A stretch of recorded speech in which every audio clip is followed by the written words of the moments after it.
Krishna Chaitanya Prabhu Nityananda Shri Advaita Gadadhar Srivasati.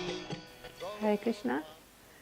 My name is Latika, and I'm hopeful that we will read Bhagavad-gita together today and maybe many other days also.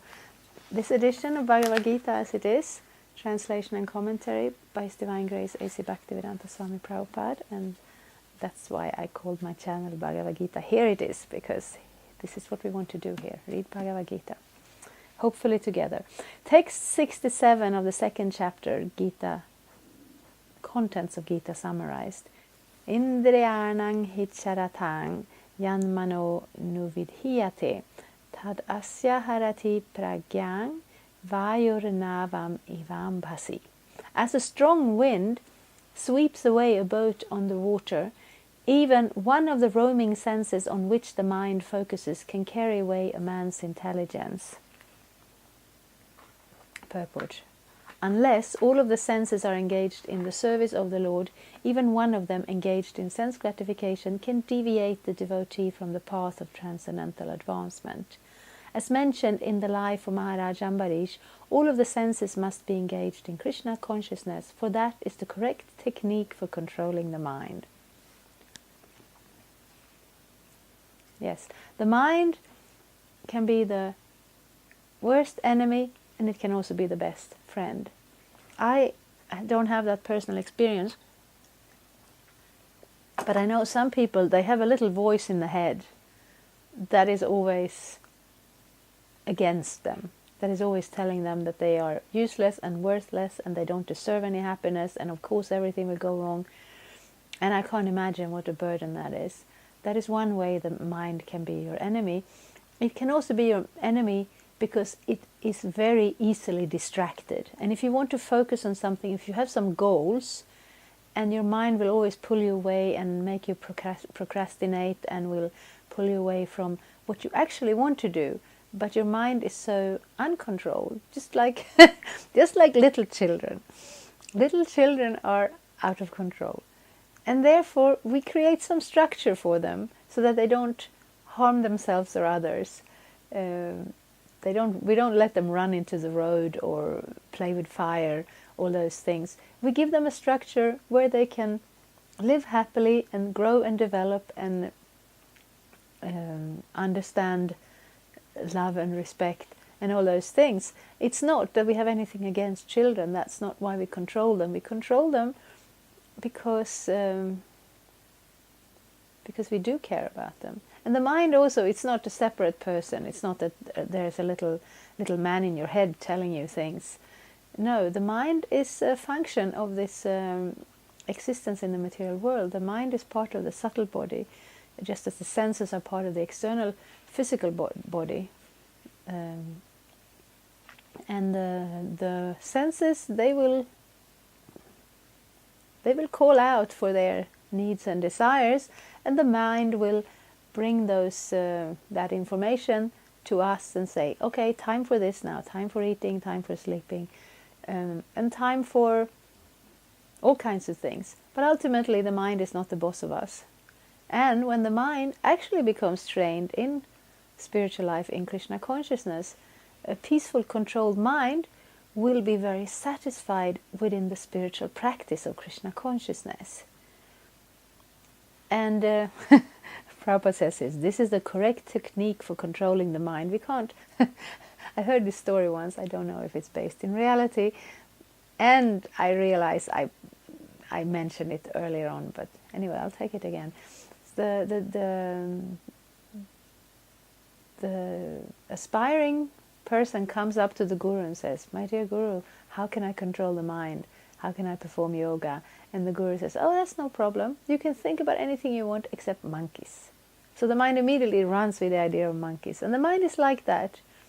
You walk past the ice cream shop and the mind will go for ice cream, or it will go for flowers, or it will go for whatever it is.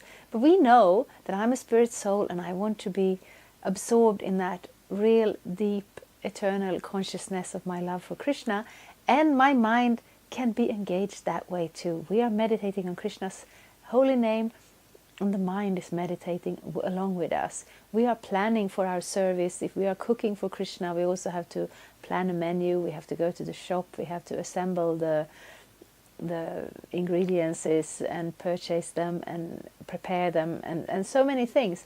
And the mind is planning right along with us. So then the mind can be very peaceful and satisfied, because the mind is just a part of the physical, the subtle body, but also the mind's nature is thinking, feeling and willing, and the soul has those abilities as well. So in the spiritual sense, we're not just going to become mindless in that sense that we stop thinking. It's just that our thinking and willing, feeling, thinking and willing, are connected to Krishna, directed to Krishna. And that is the trick, because then the mind will be satisfied and we will be satisfied also. And being pulled away by the distracted mind into desire after desire, meaning actually birth after birth, because we are basically what we are living entities, and we have desires. And in this material world, when we are confused about our real identity, when we identified with this body or that body, this group or that group, so many things, our desires come out, and they are colored by the senses we are inhabiting at the moment.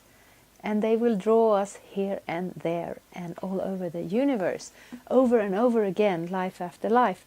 So we are not just saying we have to be yogis. Our mind has to be still and our desires have to be put out.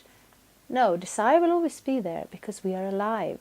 Every person has a desire. Even a tree has a desire. You see them, how they stretch out for the sun and they stretch their roots after water.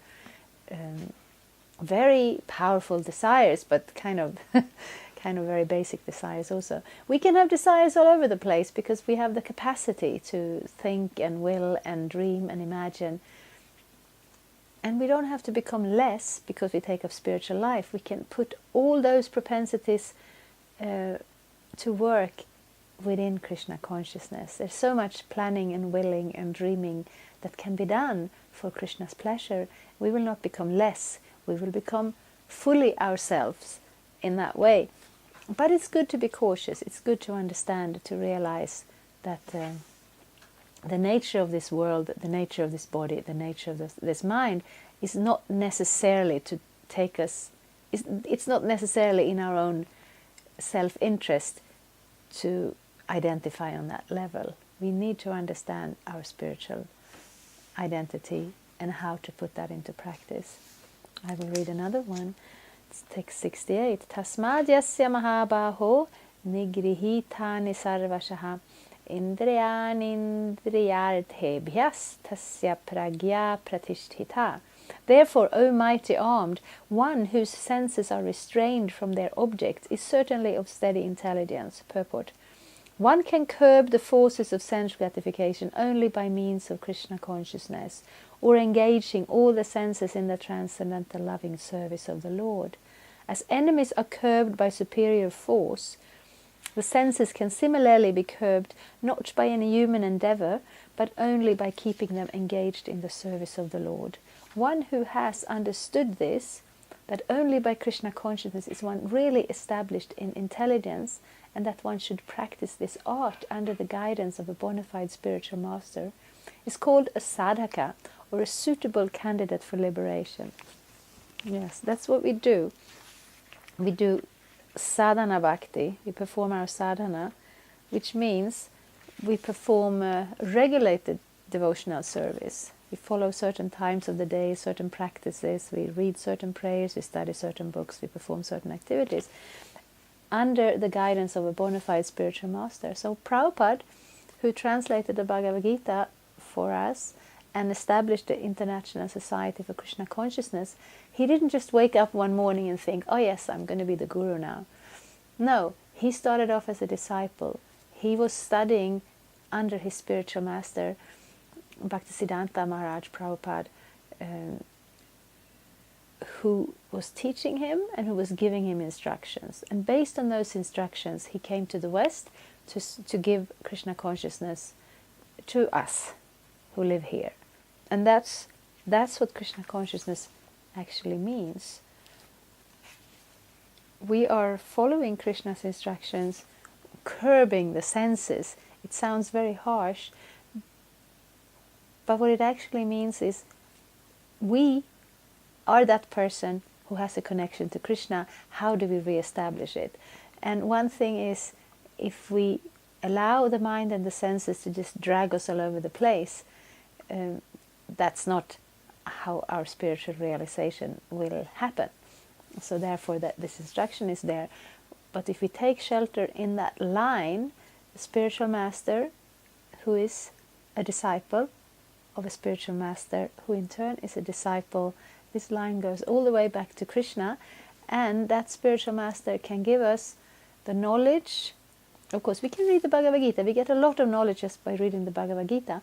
But when the spiritual master gives us that instruction, then we connect back to Krishna. That's the system that Krishna has set up for us. We're not just independently going to go home and read the Bhagavad-gita and imagine that we are very, very advanced and very intelligent and we know everything ourselves. The beginning of knowledge is humility, and humility actually means we accept Krishna as God and ourselves as Krishna's servants, and we accept the fact that we are in need of guidance and we are in need of mercy, and the spiritual master is Krishna's way of reaching out to us. And then we can become a sadhaka, a suitable candidate for liberation. I will read next verse also. Text 69. Ya nisha sarva bhutanang tasyam jagarti sangyami yasyang jagrati bhutani sa nisha pashyato mune. What is night for all beings is the time of awakening for the self-controlled. And the time of awakening for all beings is night for the introspective sage. Purport. There are two classes of intelligent men. One is intelligent in material activities for sense gratification, and the other is introspective and awake to the cultivation of self-realization. Activities of the introspective sage or thoughtful man are night for persons materially absorbed. Materialistic persons remain asleep in such a night due to their ignorance of self-realization. The introspective sage remains alert in the night of the materialistic men. The sage feels transcendental pleasure in the gradual awakening of spiritual culture, whereas the man in materialistic activities, being asleep to self-realization, dreams of varieties of sense pleasures, feeling sometimes happy and sometimes distressed in his sleeping condition. The introspective man is always indifferent to materialistic happiness and distress. He goes on with his self-realization activities, undisturbed by material reactions. Yes, Bhagavad-gita is being poetic and also being practical. We even see with the time of day. As a Hare Krishna devotee, it is recommended to rise very early. In our temples, we generally have our first morning ceremony at 4:30 a.m. And before that, of course, you need to already be up and haven't taken shower and put clothes on. So waking up early, and you tell people that and they're like, oh, whenever it's up to me, I will sleep as long as possible. I only go up because I have to go to work, otherwise I will sleep and sleep and sleep forever. The thing is, whether you rise early or late, you will sleep the same amount. You just put that sleep at a different section of the day and night. And waking up early, it is a very beneficial atmosphere for practicing meditation, prayers, studies, and that, grounding your whole day in that spiritual consciousness. So that's the practical sense. The poetical sense means also here that a person who is fully identifying with the material body and putting all the endeavors in that line is actually asleep. Is actually not fully awake to his own real nature, his own potential as a living entity. Whereas the introspective sage will be absorbed in this spiritual direction and not become overly disturbed by whatever goes on in the material world.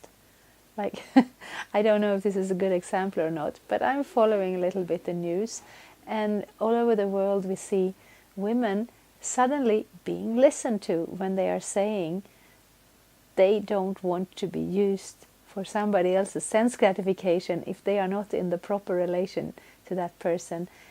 And we're all thinking, oh, that is good, because we should be respectful, we should be little bit sense controlled. And then some people are saying, but how will life go on?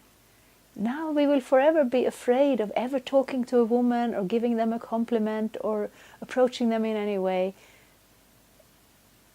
And, you know, if you have a little bit of an understanding of another person's autonomy, or a little bit of respect for their own existence, that is a very silly reaction. But that's what the material world means. We came here in order to enjoy and put ourselves in the center and forget about God. And how to say, the next step is then forgetting about everybody else as well. You see them as an object for your sense enjoyment. And that's actually the core attitude to this whole material existence. So a spiritually minded person is not just spiritually minded because he wants to suffer less and be more happy, but he actually cares about Krishna as his Lord that he loves and serves, and about all the living entities, and he doesn't want to put them through any form of suffering. But to put a real framework around that impulse to be a good person, we also need a little bit of knowledge. We need a little bit of knowledge about ourselves, about the nature of this material existence, and especially about Krishna and how we can go about reaching out to him. And hopefully you will also take advantage of this knowledge, this possibility to grow in spiritual realization and become a really good person. Thank you. Hare Krishna. Thank you for watching. We aim for updates every Tuesday and Friday. Please come back. If you have any questions or comments, please leave them down there. We also have some links and information for you. And there is, of course, the subscribe button. Thank you. Hare Krishna. I'm a Hare Krishna, and I approve this message. Subscribe. Vandeham Shri Guru Shri Juta